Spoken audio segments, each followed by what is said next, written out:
My name is Sirine. I'm 15 years old and I live in London.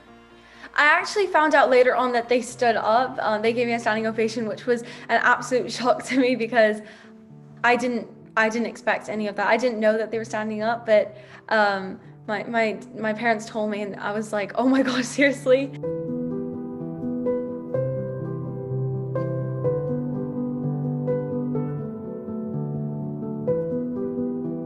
One last time, I need to be the one who takes you home. One more time, I promise after that I'll let you go. I have a rare condition called optic nerve atrophy, whereby my nerve just slowly deteriorated over the years. It was just on an annual basis that we saw deterioration of her vision.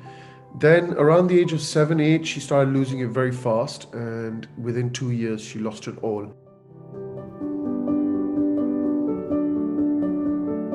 I used to sing a lot to my late grandmother, and she gave me a lot of confidence to continue. So I started singing more and more, even though I was horrendous.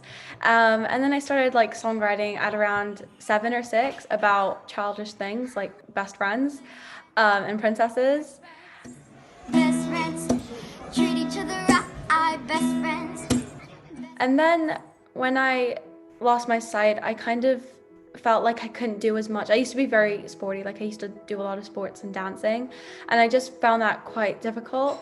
So by the time I was 10 or 11, I started to take music more seriously, and that's when I really discovered my passion and love for music. Like me,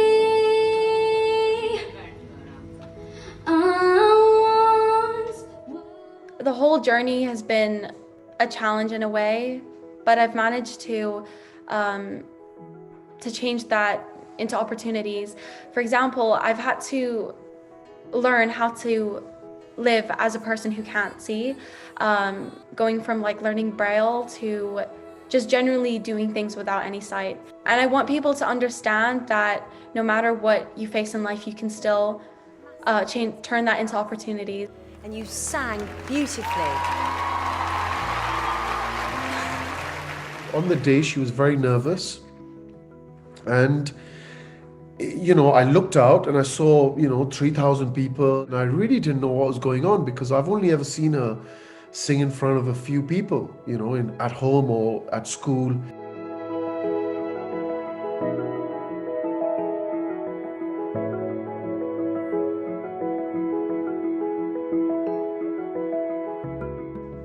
I don't know if I'm in the final yet, but let's see. And honestly, I don't think I mind if I don't get through because so far the journey's been incredible, and it's been an amazing experience. I'll be performing at the Graham Layton Trust. It's a charity that treats people in Pakistan with sight loss. I do listen to a lot of Urdu songs, but I can't sing it because I can't speak Urdu, but I'd love to learn. I do listen to like Vital Signs, because obviously, because of Junaid Uncle. I have visited Pakistan, and I'd love to in the future, pretty soon. Hopefully when lockdown is over, I'd like to visit Pakistan and just meet people, all the people that have shown me so much love and support.